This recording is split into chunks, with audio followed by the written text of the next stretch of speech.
భర్తను కోల్పోయి ముగ్గురు పిల్లలతో జీవనం సాగిస్తున్న ఓ మహిళ తమకు ప్రభుత్వం ఇందిరమ్మ ఇల్లు ఇవ్వాలని ప్రభుత్వాన్ని వేడుకుంటుంది. యాక్సిడెంట్లో తమ భర్త చనిపోయాడని, తనకు ఇల్లు కూడా లేదని ములుగు జిల్లా తాడ్వాయి మండలం కాటాపూర్ చర్చ్ కాలనీకి చెందిన చెట్టుపల్లి రాజేశ్వరి తెలిపింది. భర్తను కోల్పోయి ముగ్గురు పిల్లలతో చాలని జీతంతో చిన్న గుడిసెలో జీవిస్తున్న తనకు ఇందిరమ్మ ఇల్లు ఇవ్వాలని మంత్రి సీతక్కను కోరుతుంది. ఇందిరమ్మ ఇళ్ల పథకం పేదలకు కోసమేనని చెబుతున్న కాంగ్రెస్ సర్కార్ రాజేశ్వరికి ఇల్లు కేటాయిస్తుందా లేదా అనేది చూడాల్సిందే. మా ఆయన డ్రైవర్, ఒట్టిగా పనికి కూలి చేసుకుంటే మేము బతికేటోళ్ళం.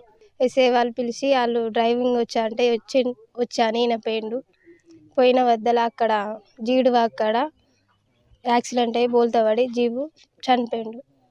ఇల్లు ఇస్తా అన్నారు, డబ్బులు వేస్తా అన్నారు. పిల్లలకి 2 లక్షలు ఫిక్స్డ్ చేసిర్రు, 50,000 ఇచ్చిర్రు. మా ఖర్చులకని 50,000 ఇచ్చారు సార్. 3 లక్షలు అయినాయి. చనిపోయినప్పుడు ఎస్పీ గారు అన్నారు కదా, మీకు జాగాతో పాటు ఇల్లు కట్టిస్తామని ఒప్పుకున్నారు సార్. మాకు ఇల్లు చూసిర్రు, అన్నీ చూసిర్రు, మాకేం లేదు సార్. నాకు తల్లిదండ్రులు ఎవరు లేదు సార్.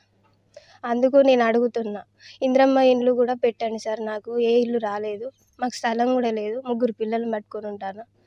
ఇంటి పెద్దని కోల్పోయి నేను మస్తు బాధపడతాను సార్. నేను ఏ తోడు లేకుండా నేను అమ్మ నాన్న కూడా నాకు ఎవరు లేరు సార్.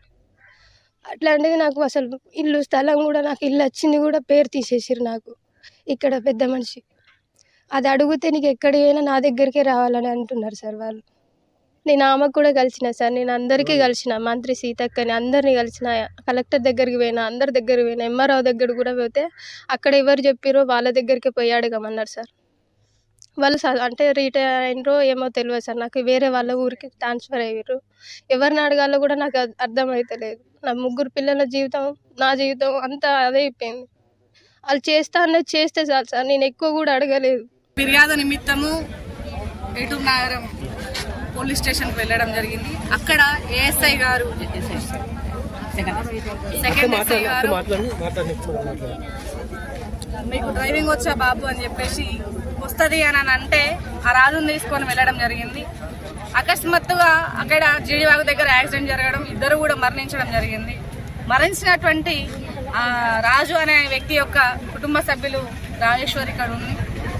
తను 3 పిల్లలు ఉన్నారు, ఒంటరి మహిళ, గుడిసెలో బ్రతుకుతా ఉన్నది. భర్త ఉంటే తను పోషించేవాడు, కుటుంబాన్ని చూసుకునేవాడు. అలాంటిది ఈరోజు వాళ్ళ కోసం తీసుకెళ్లి అనుకోకుండా జరిగిపోతే పోలీసు వాళ్ళు కూడా ఇల్లు కట్టిస్తామని చెప్పేసి, ప్రభుత్వం కూడా ఇల్లు కట్టిస్తాం తనకి, అట్లనే ఏదైనా ఒకటి చూపిస్తాం బ్రతుకు తెరువు అని చెప్పి ఇప్పటివరకు ఏది